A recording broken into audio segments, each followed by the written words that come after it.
Santo. Amen. Ang pagpapalan natin Panginoong Jesucristo, ang pag-ibig ng Diyos Ama, at ang pagkipagkaisa ng Espiritu Santo, naway sumainyong lahat. At sumayin. Magandang gabi po sa inyo lahat. Isang mainit na pagtanggap sa lahat ng mga tagapakinig at nakikilahok sa ating banal na misa dito sa ating magandang chapel at yung nakikinig at isama sa atin via online sa Radio Veritas. Lubos kong kinagagalak na makapagdiwang ng banal na misa dito sa ating magandang himpilan kasama ang relikya at imahen ni St. Titus Bransma, patron ng Philippine Carmelite Province. Mga kapatid, upang maging karapat-dapat tayo sa ating banal na pagdiriwang, aminin natin yung mga nagawa nating kasalanan. Tayong lahat inaamin ko sa makapangyarihang Diyos At sa inyo mga kapatid, nagawa akong nagkasala sa isip, sa salita, sa gawa, at sa aking pagkukulang. Kaya sinasama ko sa mahal na Birhen Maria, sa lahat ng mga anghel at mga banal, at sa inyo mga kapatid, na ako'y panalangin sa Panginoong ating Diyos. Kawaan tayo makapangyarihang Diyos, patawarin tayo sa ating mga kasalanan at patnubayan tayo sa buhay na walang hanggan. Amen. Panginoon, kaawaan mo kami. Panginoon, kaawaan kami. Kristo, kaawaan mo kami. Kristo, kaawaan kami. Panginoon, kaawaan mo kami. Panginoon, kaawaan kami. Manalangin tayo. Ama naming makapangyarihan, kaludan mo kami at pagbigyan na makamit ang kaluubong karagdagan upang sa maalab naming pananalig, pag-asa at pag-ibig, kami mamalaging tumatalima sa iyong kautusan. Sa pamamagitan ni Jesucristo kasama ng Espiritu Santo, magpa sa walang hanggan. Amen. Pagbasa mula sa aklat ng Exodo. Ang mga Israelita ay nakarating sa ilang ng Sinai noong 3 buwan nang umalis sila sa Ehipto.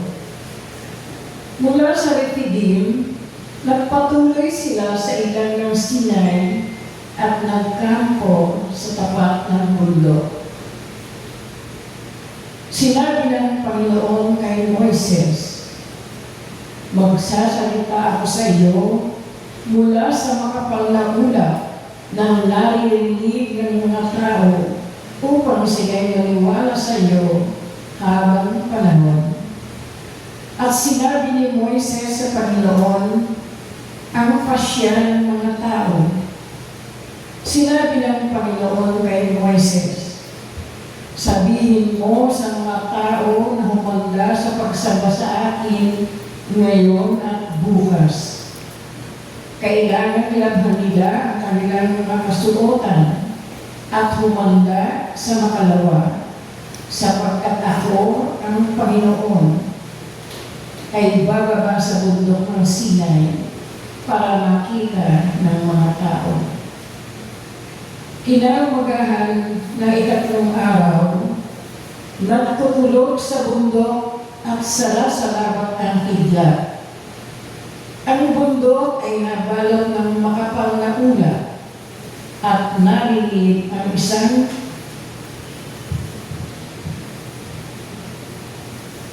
malakas na tunog ng tambuli. Lahat ng tao sa buong kampamento ay naninig sa takot. Pinangunahan ni Moises ang mga tao papunta sa pana ng bundok upang humarap sa Diyos. Ang bundok ng Sinai ay nababalot ng usok sapagkat bumaba ang Panginoon sa anyo ng apoy. Pumailang lang ang lisa tulad ng usok ng isang pugon at ang mga tao'y pinaghalian ng takot. Palakas ng palakas ang tunog ng tambuli. Nagsalita si Moises at sinagot siya ng Diyos sa pamamagitan ng kulog. Ang Panginoon ay bumaba sa tuktok ng bundok ng Sinai at pinaakyat na roon si Moises. Ang salita ng Diyos. Salamat sa Diyos.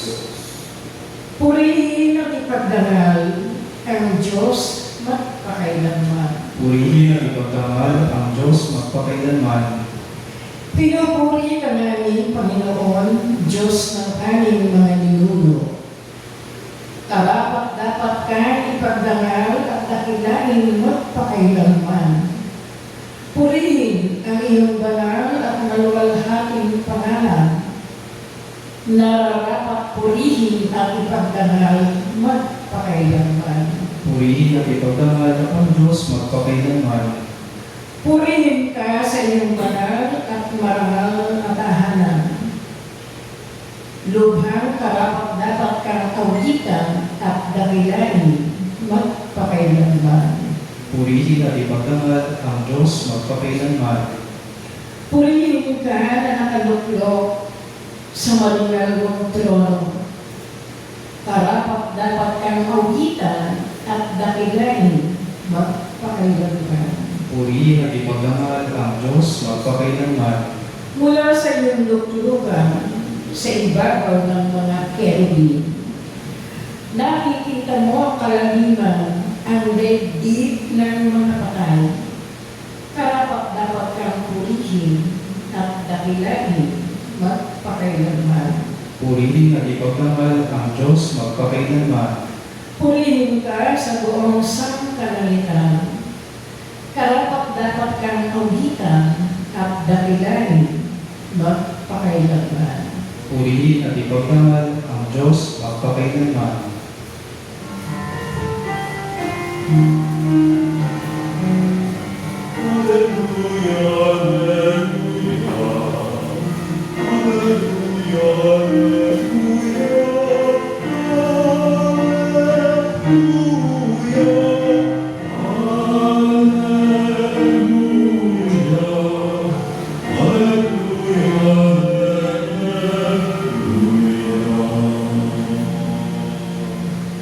Sumainyo ang Panginoon. At sumainyo. Ang mabuting balita ng Panginoon ayon kay San Mateo. Papuri sa iyo, Panginoon.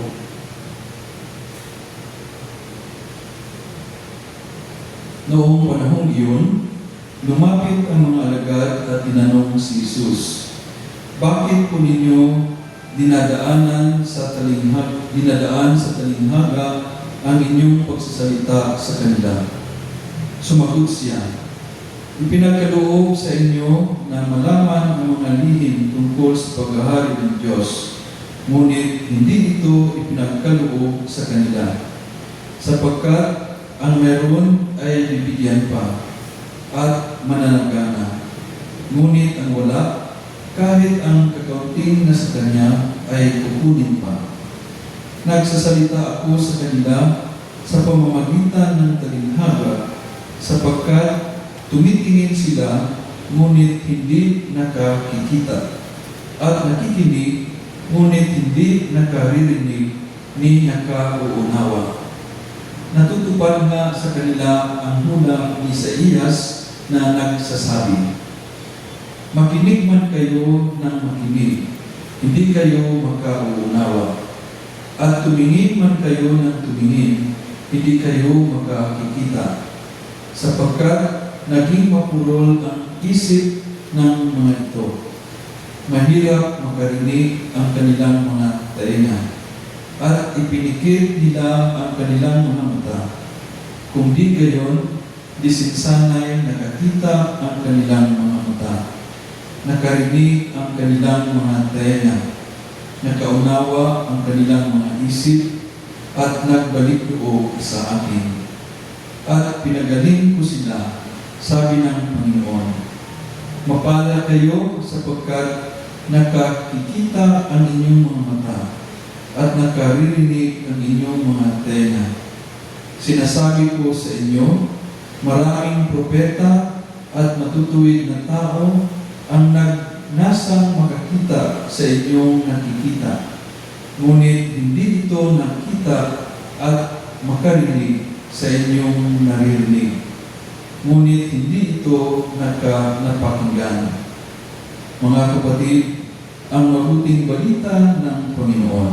Pinupuri ka namin, Panginoong Jesucristo.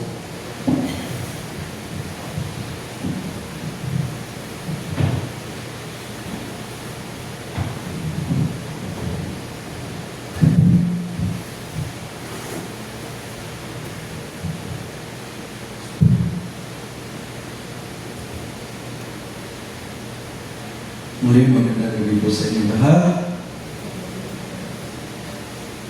Mga kapatid kay Kristo, ngayon sa ating pagtitipon sa presensya ng imahe at relic ni St. Titus Brandsma, tinatawag tayong pagnilayan ng kanyang buhay at legacy. Particular ang kanyang tungkulin bilang isang Carmelite educator. Ang mga pagbasa mula sa Exodo, Awit at Ebanghelyo ni Mateo ay nagliliwanag sa landas ng pagiging disipulo. Isang landas na tinahak ni Titus Brandsma ng may hindi natitinag na pananampalataya at katapangan. Isinalaysay ng Exodo ang tipan ng Diyos sa mga Israelita sa bundok Sinai. Ang mga tao pinili at tinawag sa isang espesyal na relasyon sa Diyos at binigyan ng batas. Isang balangkas para sa pamumuhay ng isang buhay ng kabanalan. Ito ay umalingaw sa okasyon ng bawat Kristiyano. Isang tawag sa kabanalan. Isang tawag na isabuhay ang Ebanghelyo sa ating pang-araw-araw na buhay. Si Titus Brandsma bilang isang tagapagturo ay lubos na naunawaan ang panawagan ito. Hindi lamang siya nagbigay ng kaalaman. Nabuo niya ang mga puso at isipan na ginagabayan ang kanyang mga mag-aaral tungo sa mas malalim na pag-unawa sa pag-ibig ng Diyos at sa mga hinihingi ng Kristiyanong pagka-disipulo. Ang awit mula kay Daniel ay nagsasalita ng hindi natitinag na kapangyarihan at proteksyon ng Diyos. Sa harap ng kahirapan, ang mga mananampalataya ay nakakahanap ng kanunan sa biyaya ng Diyos. Malakas itong sumasalamin sa buhay ni Titus Brandsma. Nabuhay siya sa panahon ng matinding kaguluhan. Isang panahon na ang pananampalataya ay nasubok at hinamon. Gayunpaman, nanatili siyang matatag sa kanyang mga paniniwala, kahit na sa harap ng pag-uusig at kamatayan. Ang kanyang hindi natitinag na pananampalataya na pinalaki sa maraming taon ng edukasyon at espiritual na paglago ay naging isang tanlaw ng pag-asa para sa iba. Inilalahad ng Ebanghelyo ni Mateo ang talinghaga ng mga hasik at ng binhi. Ang ilang mga buto ay nahulog sa matabang lupa, namumunga ng masaganang bunga, habang ang iba ay nahulog sa makatong lupa o sa mga tinig, na nagbubunga ng kaunti o walang ani. Ang talinghaga ito ay nagpapaalaala sa atin na ang pagtanggap at pag-unawa sa salita ng Diyos ay nangangailangan ng paghahanda, pagtanggap at pagtitiyaga. Si Titus Brandsma bilang isang tagapagturo ay lubos na naunawaan ang proseso ito. Alam niya na ang tunay na edukasyon ay higit pa sa paghatid ng impormasyon. Ito ay nagsasangkot ng paglilinang ng matabang lupa ng puso at isipan na nagpapahintulot sa mga binhi ng pananampalataya na magugat at umunlad. Ang buhay at pagiging martir ni Titus Brandsma ay nagsisilbing isang kapangyarihang patunay sa kapangyarihan ng edukasyon na nakaugat sa pananampalataya.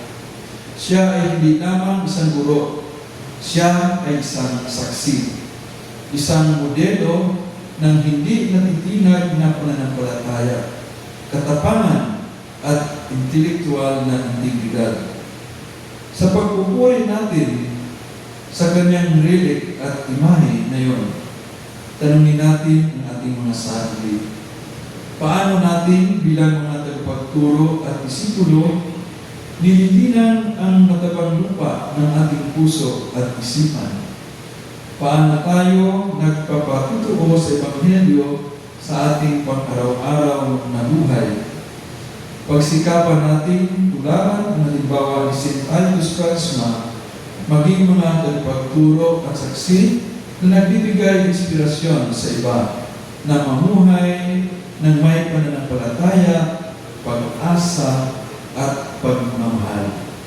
Pagpalain po tayong lahat sa pamamagitan ng mga panalangin ni St. Titus Quaresma. Amen.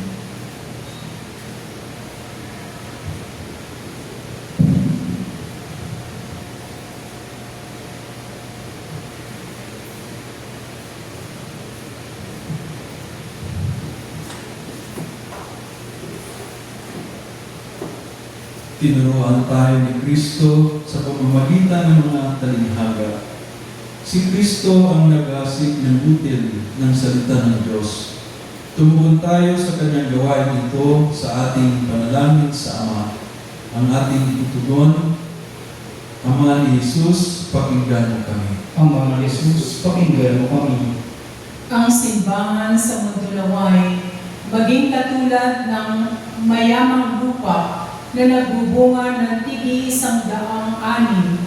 Manalangin tayo sa Panginoon. Ama ni Jesus, pakinggan mo kami. Ang mga pinuno ng mga bansa naway mamuno sa pamamaraang kalugod-lugod sa Diyos at sa sambayanan.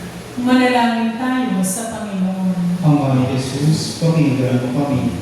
Ang mga hindi napapansing ambisyon at pagkamakasarili naway hindi maging hadlang sa pagdaloy ng salita ng Diyos sa ating buhay.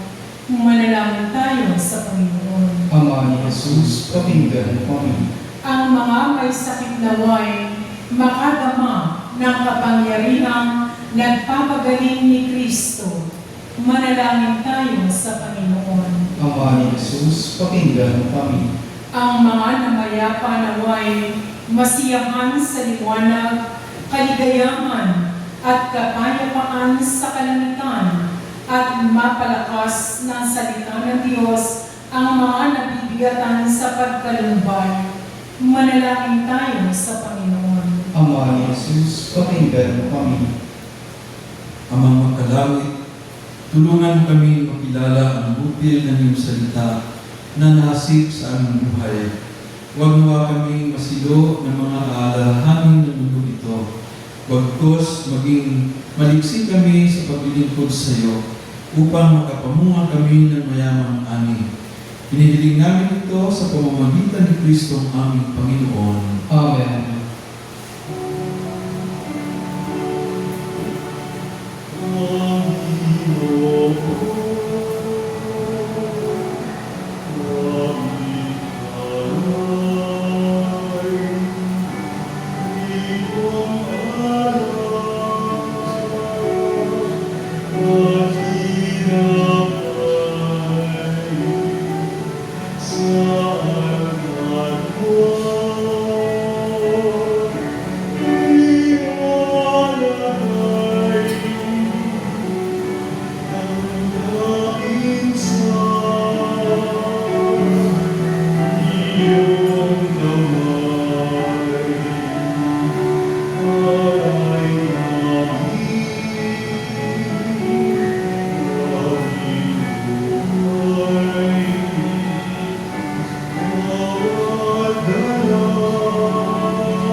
Diyos sa mga makapangyarihan. Tanggapin nawa ng Panginoon itong paghahangin sa iyong mga kamay sa kapurihan niya at karangalan sa ating kapakinabangan at sa kung sabayan niyang banal.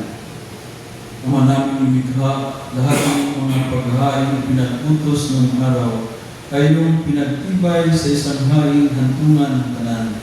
Tanggapin ang minaganap ngayon ng iyong mga lingkod at basbasan mo ito ng kabanalan gaya ng iyong kaloob ng mga alay ni Abel na lubha mong ginagawad, upang ang mga handog ng bawat isang nagbigay para sambahin ang banal ng ngalan ay magkamit ng karagdagan mong kasiyahan sa pamamagitan ni Jesucristo kasama ng Espiritu Santo magpa sa walang hanggan. Amen.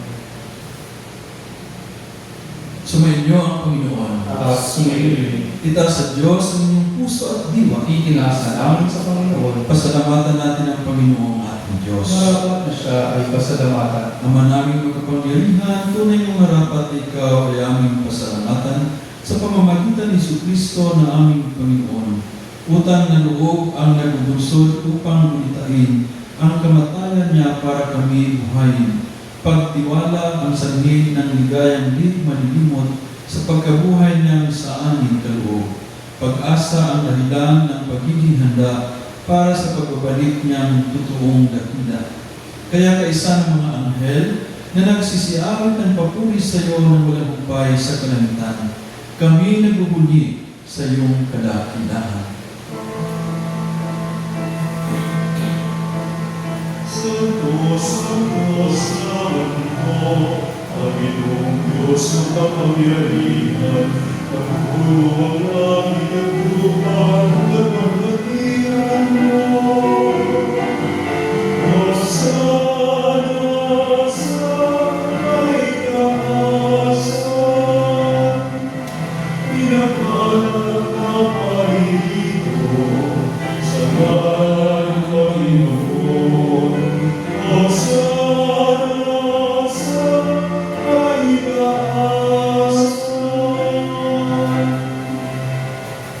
Ama naming banal, ikaw ang kabalagtan ng kabanalan, kaya sa pamamagitan ng iyong Espiritu, gayong banal na pag-ibig mo para sa amin, ay maging katawan at ulo ng aming Panginoong Jesucristo.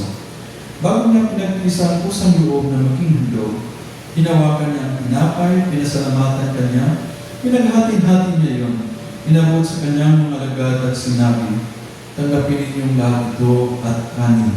Ito ang aking katawan na ihandog para sa inyo.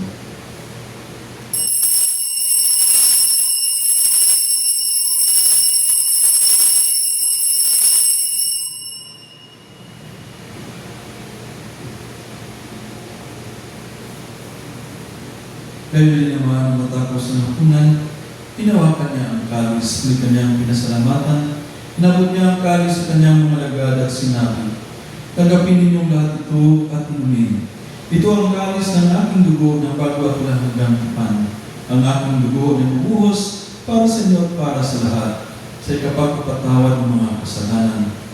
Gawin ninyo ito sa pag-alala sa akin.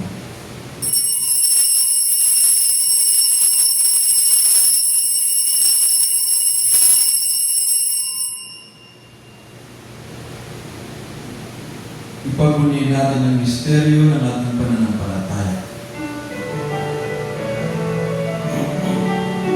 Si Kristo ay bumigayin, sa iyong hinihain, bilang pagkain tinungi, bilang sasaluhan natin, hanggang sa siya'y dumating, hanggang sa siya'y dumating.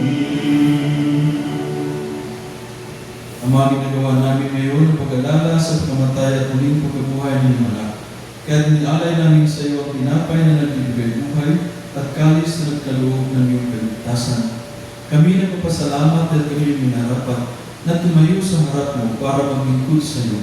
Isinasamo namin kami magsalusalo sa katawan at tubo ni Kristo ay mamuklod sa pagkakaisa sa pamamagitan ng Espiritu Santo.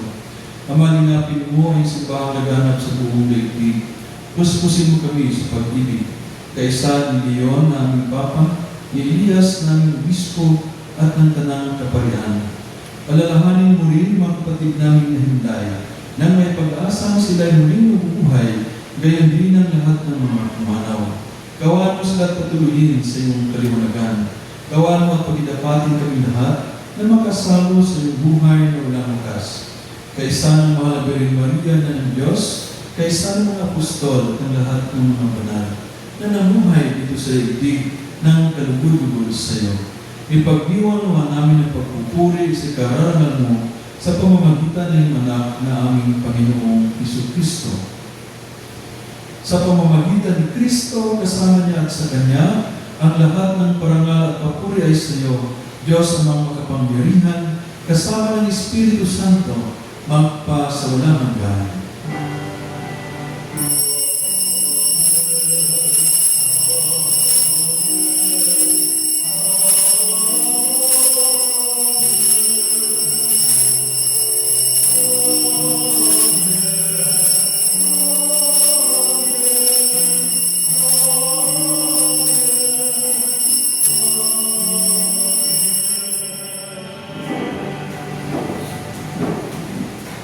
Sa tagubilin ang galing na utos sa turo ni Jesus na Panginoon natin at Diyos, ipahayag natin ng lakas loob.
Hinihiling namin kami na Diyos sa lahat ng masama, pagkalooban ng kapayapaan araw-araw, at iligtas sa lahat ng kapamakan. At ilayo sa lahat ng kapamakan, samantala namin pinanagkan ang dakilang araw ng pagpapahayag ng tagapagligtas namin si Jesucristo. Sa pagkatiyo ang kaharian, ang kapangyarihan at ang kapulihan, magpakailanman. Amen. Panginoong Jesucristo, sinabi mo sa mga apostol, kapayapaan ang iniiwan ko sa inyo, ang aking kapayapaan ang ibinibigay ko sa inyo. Tumbayan mo ang aming pananampalataya at huwag ang aming pagkakasala. Pagkalooban kami ng kapayapaan at pagkakaisa ayon sa iyong kalooban, kasama ng Espiritu Santo, magpa sa walang hanggan. Amen. Ang kapayapaan ng Panginoon ay laging sumainyo. At sumiyoyin. Magbigayan po tayo ng kapayapaan sa isa't isa.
Mga kapatid, narito si Jesus, siya ang Kordero ng Diyos na nag-alis ng magkasalanan sa liputan. Mapalad tayo mga hinihyaman sa kanyang piging. Panginoon, hindi ako karapat-dapat na magpatuloy sa iyo, ngunit sa isang salita mo lamang ay gagaling na ako.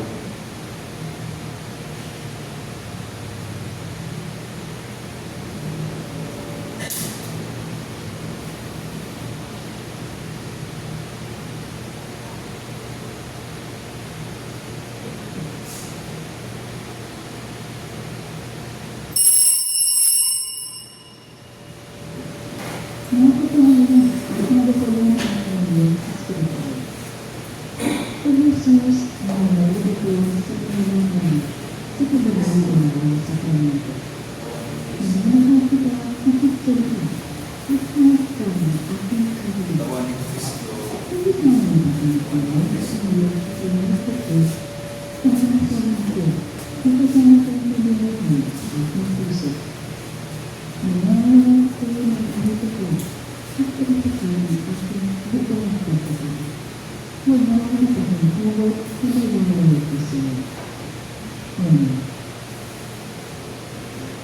Panalangin sa pamamagitan ni San Titus Bransma. Diyos na aming Ama, ang iyong lingkod, si San Titus Bransma, ay masigasig na naglingkod sa iyong ubasan at inibigay ka ng buhay ng malaya dahil sa kanyang pananampalataya sa iyo. Sa pamamagitan ng kanyang mga panalangin, humihingi kami ng iyong awa at tulong. Hindi tumanggi si San Titus na humingi sa kanya ng tulong ng iyong mga anak. Sa kanyang pangalan, lumalapit kami sa iyo, kasama ang aming mga pangangailangan. Sa sandaling katahimikan, banggitin ang ating pansariling kahilingan.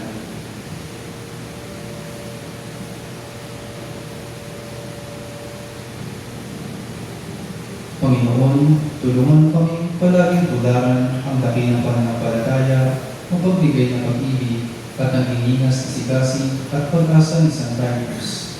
Nagpapasalamat kami sa iyong pagluwalhati sa iyong lingkod ni si San Titus. Sa pamamagitan ng pagtatanggol sa katotohanan, nagsumikap siyang buwat at iingkan. Amen.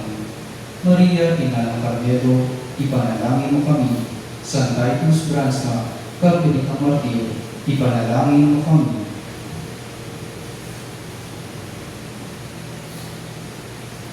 manalangin tayo.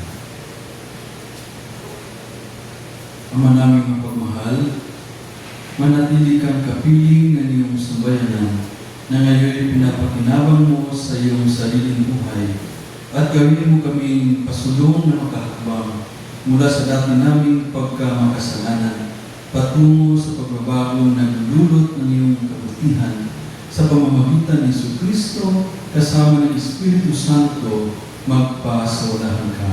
Amen. Panalangin para sa mga may sakit. Panginoong Jesucristo, pinasan mo ang aming mga tiisin at dinala mo ang aming mga dalamhati upang iyong pakilala ang halaga ng pagtitiis at ng pangailangan ng tao ng iyong tulong. Magiling mong linggin ang aming mga panalangin para sa mga minamahal namin at para sa ibang mga may karamdaman.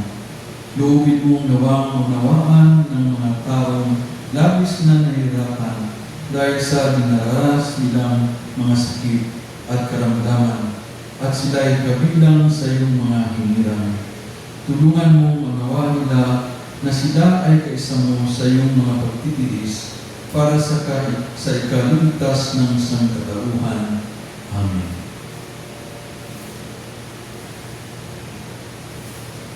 Mga kapatid, mga patalastas, sa darating na ika-27 ng Hulyo, ating pagdiriwang ang araw ng mga lolo at lola, ang haligi ng ating pamilya at kultura.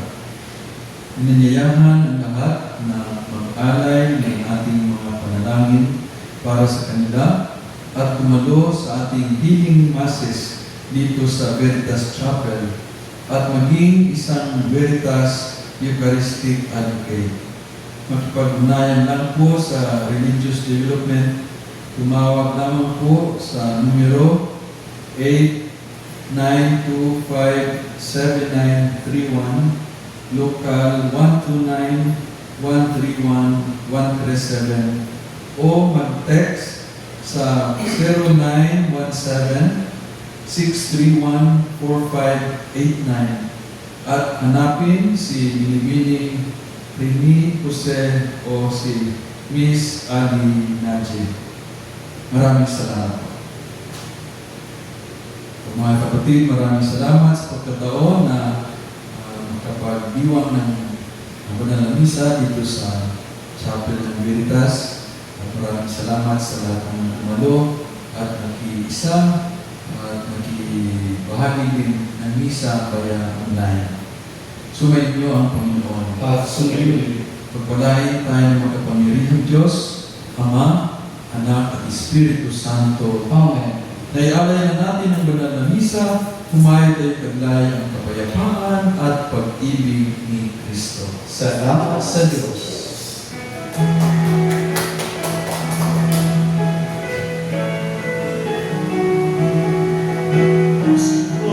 Ito sa Panginoon. Hallelujah. Magsikamit sa Panginoon. Purihin, purihin ang kanyang pangalan. Ipahayan, ipahayan ang tulad niyang kaligtasan. Magsikamit kayo sa Panginoon. Hallelujah. Magsikamit sa Panginoon. Maraming salamat po kay Reverend Father Kiko Ponce O. Carr sa kanyang pangunguna sa ating Pilimas. Pinasasalamatan din ng inyong kapangalan na himpilan ang ating mga sponsors, donors at Eucharistic advocates.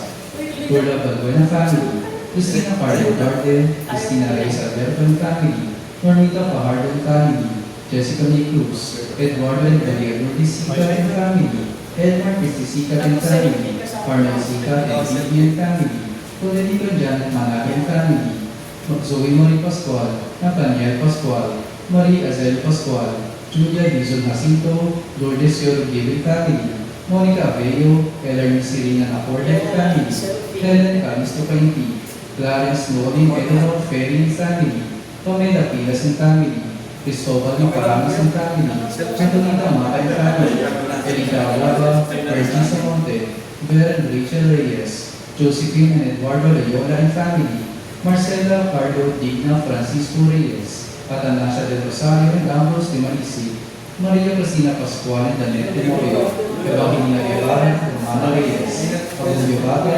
Veslin College of the Philippines, Leo Paperle and family, LRT Decor Products and family, Evi Ledesma and children, Cecil Kiko Bautista and family, Alfredo Miguel and family, Frank and Letty McLaughlin and family, Edwin Joseph and Dicas and family, Gloria Espiritu, Francisco Melipario de Fabio and family, Isabel Tananzaro and family, Lauren de los Santos Culache and family, Clara Malarin and family, Peter Nova and family, Sanico and family, Upadin and Burgos family, Attorney Santiago Hernandez and family, Justita Mercado and family, Rodolfo Mercado and family, Rogelio Mercado and family, Emilio Yander, Mercedes and Miguel de Ramos and family, Bernardo and Estelita Sabarda and family, Concepcion Manala and family, Josephine Salazar and family, Fermin Cora Elman Fernando and family, Rafael Magalay and family, Tristan Francisco and family, Francisco Stuart Makati, Leo Merin Parampan and family, Cecilia Puno and family,